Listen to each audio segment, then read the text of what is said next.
prosseguindo, eu vou tratar sobre a responsabilidade jurídica, né, pelo dano ambiental. Meu nome é Roberto Brandão, eu sou advogado aqui de Minas Gerais e, além disso, né, tenho minha formação com especialização em meio ambiente, né, coordeno pós-graduação de Direito Ambiental na Fundação Escola do Ministério Público, leciono na área de Direito Ambiental e, né, também sou, né, membro da Comissão de Direito Ambiental do OAB de Minas, né, sou membro associado, né, da União Brasileira de Advocacia Ambiental. E a ideia aqui, prosseguindo com a apresentação da Flávia, é justamente tratar da responsabilidade jurídica, né? Mas antes vamos a algumas questões importantes. Primeira coisa que eu vou falar é da pirâmide de Kelsen, né? Quem não é do direito aí fica meio perdido, né? Quem que é esse Kelsen, né? Será que ele é, né, desenhista de pirâmide? Não, não é. Né? O Kelsen é um jurista que ele criou, né, a regra da hierarquia das normas. Então, o Kelsen, ele entendeu que existem normas, né, que têm hierarquia superior às demais. E o que é ter hierarquia superior? Ter hierarquia superior é simplesmente que a norma inferior, o texto dela, tem que respeitar o texto da norma hierarquicamente superior. Né? A forma de produção da norma, ela tem que respeitar a forma prevista na norma hierarquicamente superior. Então, isso, né, é a hierarquia normativa. Então, nós temos no topo da hierarquia normativa brasileira a Constituição da República, né? E aí as emendas constitucionais, tal, mas o importante para nós a Constituição da República é a gente compreender a importância do meio ambiente, do ponto de vista constitucional, e sobre a responsabilidade jurídica, né, do ponto de vista constitucional. E aí nós temos depois, né, claro que aí pela nossa formação em organização administrativa, nós temos as constituições dos estados, nós temos as leis estaduais, mas num ponto de vista geral, né, todos devem respeitar a Constituição da República naquilo que é sua matéria. Né? Então, se uma norma agride a matéria que está na Constituição, essa norma é considerada inconstitucional. E nós temos, né, dentro dessa hierarquia, as leis complementares, leis ordinárias, e, por fim, né, os chamados atos infralegais. Né? São os decretos, portarias. Quem lida com o meio ambiente está acostumado com isso. A resolução do IBAMA, né, resolução do CONAMA. Então, todas essas normativas, né, elas são oriundas do poder regulamentar da administração pública. Então, elas são atos, né, elas são infralegais. Então, eu tenho, né, normas, Constituição, emendas constitucionais, as leis e os atos infralegais. Então, basicamente, a hierarquia normativa é isso. E por que a hierarquia normativa nos interessa? Nos interessa justamente por conta do artigo 225 da Constituição. Bom, o PNMA é de 81, né? A Política Nacional de Meio Ambiente veio na lei de 81, né? Tudo bem, essa passou por uma questão chamada de recepção constitucional. Então, todas as leis anteriores a 88, né, depois da Constituição de 88, elas passaram por um filtro, que é o filtro da Constituição. Então, algumas normas foram recepcionadas, outras normas não foram recepcionadas. Então, toda a norma anterior à Constituição de 88, que não desrespeitava o texto da Constituição de 88, ela, né, ela passou pelo processo de recepção constitucional. Então, ela continuou valendo. Né? Então isso faz dela superior à Constituição? Não, a Constituição continua superior, mas essa norma, né, ela foi recepcionada pela Constituição atual. Isso é o que é. Né? Então, a Política Nacional de Meio Ambiente, na norma de 81, né, foi recepcionada e ela é vigente, né, ela é constitucional até que haja, né, um controle de constitucionalidade via a DPF. Bom, a Constituição da República, ela modificou o status da questão ambiental. Né? A Constituição da República traz o artigo, não só o artigo 225, eu tenho vários outros artigos que tratam da questão de meio ambiente, especialmente a questão de competência, né, dos entes federativos. Né? Então, nós somos um Estado, né, federado, né? Nossa organização política administrativa ela é uma federação, então nós temos União, Estados-membros, Distrito Federal e municípios, e nós temos as chamadas competências materiais e competências legislativas. Competência material, competência de fazer, competência legislativa, competência de legislar. Então, a Constituição traz essa repartição de competências e o meio ambiente, né, é de competência de todo mundo. Né? Mas o mais importante, né, com relação à questão ambiental, é o artigo 225. E aí, né, o que traz o artigo 225 de tão importante? Primeiro, né, coloca o meio ambiente como um direito de todos que aqui estão, né? Coloca como um direito fundamental. É de uso comum do povo e fundamental para a vida, né? E aí o poder público e a coletividade tem que defender o meio ambiente e preservá-lo para as presentes e futuras gerações, né? Então, o que estabelece o direito transindividual, né? Os direitos individuais são os direitos pessoais, né? O direito individual. Você comprou o seu carro é seu. Você comprou seu celular é seu. Né? Você adquiriu sua casa é sua. E o meio ambiente? Ah, não, o ar que está aqui na minha casa é meu. Não, o meio ambiente, né? O meio ambiente pertence a todos. Ele é um direito transindividual. Então, eu não consigo quantificar, né? Se eu causo um dano ao celular de alguém, eu vou reparar aquele dano aos termos das normas civis, né, e também nos termos da norma penal, né, porque aquele bem é individualizável, é o bem do fulano. O meio ambiente não é o bem do fulano ou do ciclano, ele é o bem de todos nós. E a Constituição que traz isso de maneira, né, muito importante.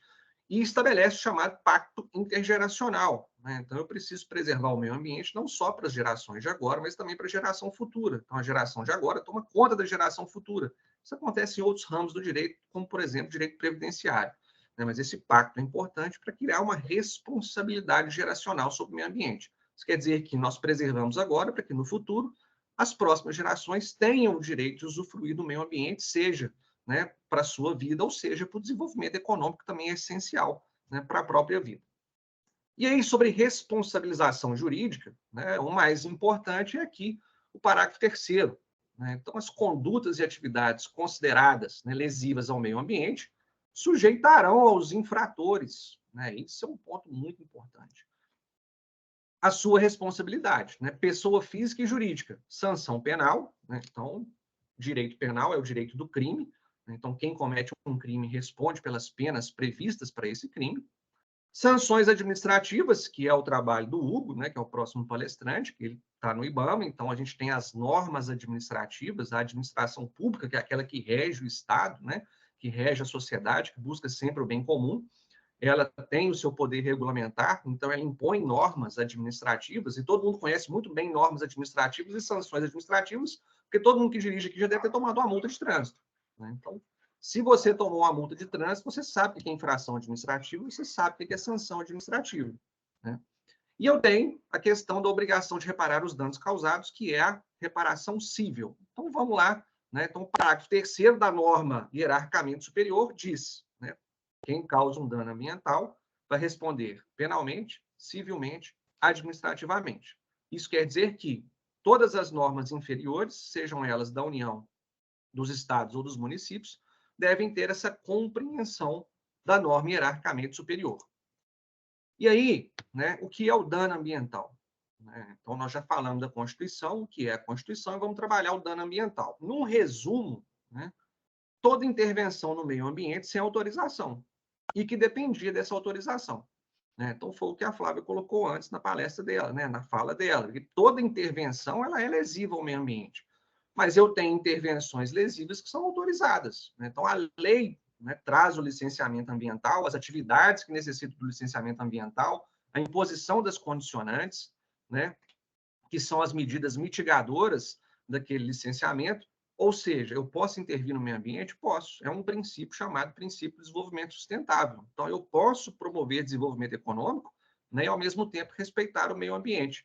Né? Não há uma dicotomia, né? Não há uma adversidade, não há uma briga, né, tão ferrenha entre desenvolvimento econômico e preservação do meio ambiente. Então, eu posso fazer a intervenção no meio ambiente, né, cumprindo os requisitos legais, né, critérios locacionais, né, atividade, etc, etc. Cumprir com os requisitos, a intervenção é permitida.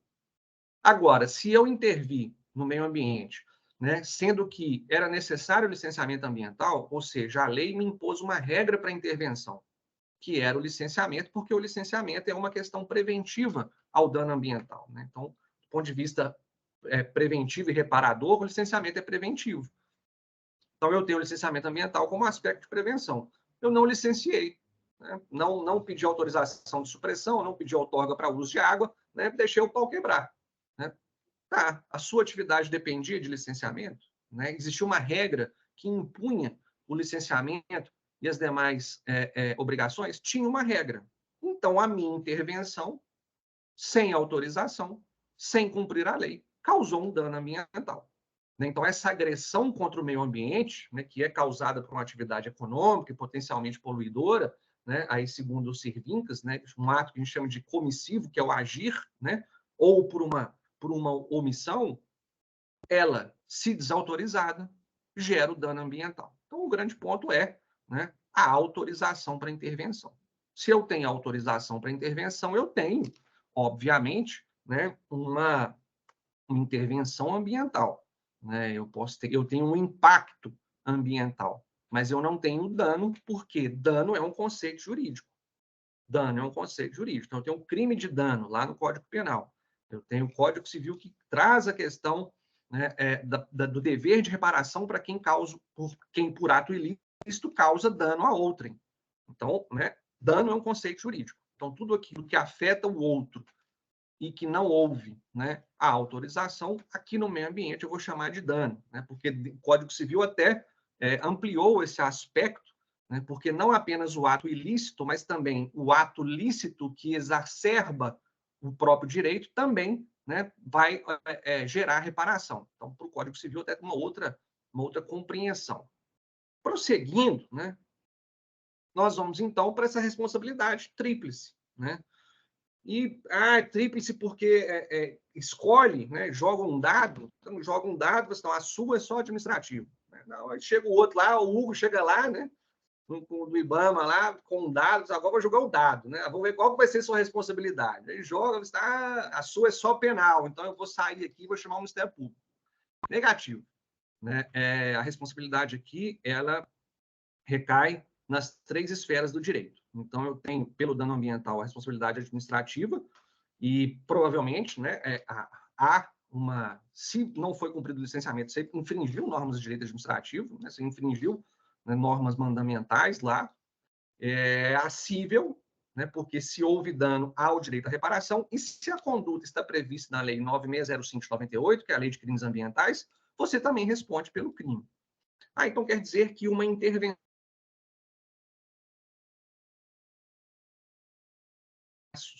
né, 3 grandes problemas. Você pode ter, dentro da perspectiva da responsabilidade administrativa, a multa diária, a suspensão de atividade, o embargo de obra, a demolição de obra. Né? E tem muita gente graúda que já passou por demolição de obra. Né? O Luciano Huck resolveu construir um deck lá em cima de uma praia, né? Achou que, né, a praia era dele. Demolição. Agora vocês estão vendo aí o Neymar passando pela mesma situação, uma obra de maneira irregular, já está, né, com a multa estipulada, e o processo administrativo pode levar a uma demolição. Então, né, são sanções administrativas. Beleza, né, paguei a multa, foram e demoliram minha obra. Então, eu estou livre, né, estou resolvido. Então, eu posso até começar a construir de novo, né, só pedir o licenciamento. Né? Não tão fácil, né? Não tão fácil, meu caro. Então, você passou pela responsabilidade administrativa. Você pagou a multa, né? Você teve ali a suspensão de sua atividade, a paralisação de sua atividade. Imagina você numa atividade produtiva, né? Você construiu sua fábrica sem licença nenhuma, e aí você passa por um processo administrativo e tem, né, a suspensão de sua atividade. Então, parou toda a sua produção, porque você não tirou a licença prévia, a licença de instalação, operação, etc. Né? Esse é um ponto. Mas depois, né, se você causou dano, né, a norma é clara. Se você impõe um dano, você, né, um dano por ato ilícito, né, então o ato ilícito é aquele que fugiu à licitude. Então, se você comete um ato, se você faz algo sem autorização legal e a lei determinava a autorização legal, o seu ato é ilícito. E se seu ato ilícito gera dano, você tem que reparar. No caso do meio ambiente, o seu dano é um danão, né? Porque você não está gerando um dano individual, não é uma parcela. Né? Se você queimou 2 árvores, você não, queimei 2 árvores, né, na fazenda da Nanda. Né? Então, eu só gerei o dano ali de 2 árvores para a Nanda. Negativo, meu amigo. O dano ao meio ambiente ele é dividido para 200 milhões de brasileiros. Então, qualquer dano ambiental é dividido por 200 milhões de brasileiros. Então, se você né, suprime vegetação sem autorização legal, você está causando um dano para todos os brasileiros, dessa geração e das próximas. Né? Então, isso merece a reparação. E a reparação é o quê? A reparação é pelo dano causado, né? É reparar o local do dano, né? Colocar aquele local de formas que ele possa se recuperar e a indenização pelo que você fez. Né? Você gerou um dano para 200 milhões de brasileiros. Está achando que você vai só lá, né, plantar um monte de árvore e vai sair andando para casa? Não. Né? Se você gerou dano, você vai ter, né, que pagar pelo dano causado. Então, essa, né, é a cível que vem, né, por instrumentos próprios, que é o inquérito civil público do Ministério Público. Lembrando que, né, o inquérito civil público é um instrumento, é um processo administrativo, procedimento administrativo exclusivo do Ministério Público, tá? Na lei complementar do Ministério Público, na lei da ação civil pública. A ação civil pública, né, nós vamos ver até o artigo, ela tem como legitimado ativo até mais entes. Né? Então, não é só o Ministério Público que pode ajuizar uma ação civil pública reparatória. Defensoria Pública, uma associação que seja correlata àquele tema com mais de um ano de fundação, né? Todos eles podem ajuizar uma ação buscando essa reparação. E a criminal, né? Se a sua conduta for dolosa ou culposa, dependendo do caso, e ela está prevista na lei de crimes ambientais, a sua conduta é crime. Né? Crimes ambientais, nós vamos ver um aqui, você vai compreender, né, o que é incorrer num crime. Mas você vai incorrer num crime. Então, dessa brincadeira da intervenção não autorizada, você pode responder nessas três frentes. Normalmente começa na administrativa, com a atuação do Poder Executivo, os seus órgãos fiscalizatórios, que irão remeter aquele auto de infração também ao Ministério Público, e dentro do Ministério Público eu tenho a reparação civil, via inquérito civil público, e também a parte criminal. Então, vai lá o juizado especial criminal, na justiça criminal, e vai só chegando oficial de justiça para você. Né? Você vai até ficar amigo do oficial de justiça, porque vai chegar o oficial de justiça lá da ação civil pública. Aí chega o oficial de justiça da ação criminal. Você vai ficar conhecido na vizinhança, né? Vai todo mundo achar que você é o Jack, estripador. De tanto oficial de justiça vai bater na sua casa. E toda hora um, né? E eu falo isso porque realmente é um negócio que espalha, né? Ainda mais se você morar num prédio que tem porteiro, né? Você pode ter certeza que, né, depois que o oficial de justiça passar, o primeiro que passar lá, o porteiro já vai virar e vai dizer, ó, você não está sabendo o que está acontecendo. Estava aqui um oficial de justiça, vem entregar um papel cheio de brasão, assim, pro fulano, né? O fulano deve estar enrascado, porque esse, não, é o terceiro que vem só essa semana. Né? E é isso. A responsabilidade vem nas três frentes. Aqui eu trouxe o decreto de Minas, 47383, para dar um exemplo de o que é uma infração administrativa. Né? Então, eu tenho aqui a descrição da infração. Né? Vem o código e a descrição. Não, descumprir ou cumprir fora do prazo condicionantes aprovados da licença ambiental. Inclusive, plano de controle ambiental, de medidas mitigadoras, monitoramento equivalente. Então, foi imposta uma condicionante no seu licenciamento, você descumpriu. Né? Ou descumpriu ou cumpriu fora do prazo estabelecido. Isso é uma infração grave. Né? E eu tenho uma pena por ato. Quantas vezes você descumpriu essa condicionante? Quantas condicionantes você descumpriu? E aí, né, essa é a incidência. E vem acréscimo de 30% sobre o valor base da multa para cada condicionante descumprida. Então, aqui, né, dentro, esse texto de lei, você pode ser de outro estado, mas no meu estado tem isso? Tem. Tem. Né? Relativa à legislação federal? Tem. Nos outros estados tem. Né? Então, são infrações administrativas relativas ao meio ambiente que tem em todos os estados da federação, e aqui, né, você responde pela multa. A ação civil pública, lei da ação civil pública. Né? Então, eu tenho aqui, a ação civil pública é a ação, né, judicial contenciosa para impor responsabilidade por danos, né, patrimoniais causados ao meio ambiente, e aqui bens, né, de valor artístico, estético, histórico, turístico e paisagístico.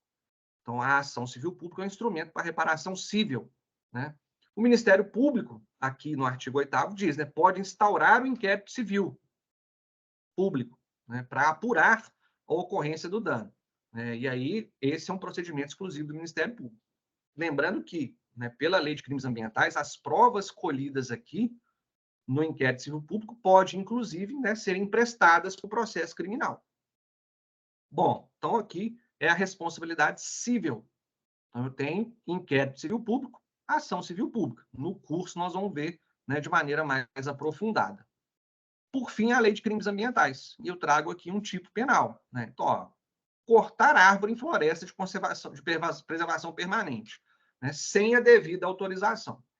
Detenção de 1 a 3 anos, ou multa, ou ambas as penas. Né? Então, passando por um processo criminal, você pode ter uma pena aí aplicada de 1 a 3 anos de detenção. Né? Nós temos a reclusão e a detenção. A reclusão é a pena que é cumprida, né, em estabelecimento de segurança máxima, né, além da segurança máxima, você tem, né, as colônias agrícolas e industriais, e você tem, né, a casa de albergado, que aí você tem os 3 regimes, fechado, semiaberto e aberto. Na detenção, você passa pelo regime semiaberto e aberto. Então, detenção é isso, cumprimento de pena em regime semiaberto e aberto, né? Não vou me adentrar aqui, não. Né? Outro crime, construir, reformar, ampliar, instalar ou fazer funcionar estabelecimento, obra ou serviço potencialmente poluidor sem licença ou autorização, ou contrariando as normas legais. Detenção de 1 a 6 meses ou multa ou as duas. Então, aqui, construir, instalar. Né? Então, isso aqui, quem te dá autorização para isso aqui? Licença de instalação. Fazer funcionar, licença de operação. E aqui, né, reformar e ampliar, dependendo da situação, você precisa também, né, do novo procedimento ambiental, porque você está ampliando aquela sua capacidade, né, que no começo, né, você tira a licença ambiental e as normas que falam do licenciamento falam da sua capacidade produtiva de poluição. Então, se eu estou ampliando a minha empresa, quer dizer que eu vou ter mais gente, mais poluição, né? Então, a minha capacidade de poluição aumenta, etc. Então, se eu vou ampliar, eu preciso rever as questões ambientais, porque a minha intervenção vai aumentar. Né? Então, eu não posso construir um puxadinho, né? Conseguir a licença simples ali para o puxadinho, e, de repente, eu vou lá e construo, né, uma mega empresa poluidora e falo assim, não, mas já me deram a licença aqui, quando eu fiz o puxadinho, negativo. Além de tudo, é crime. Né? Então, são os exemplos aí das 3 responsabilidades. Bom, a ideia aqui, né, era dar uma visão geral, obviamente, se vai tratar de responsabilidade jurídico-ambiental, tem muita norma, tem muita coisa, né, é muito extenso. A ideia do webinário aqui era falar um pouquinho de licenciamento, um pouco de responsabilidade, passar agora para o Hugo, que vai vir com um caso concreto,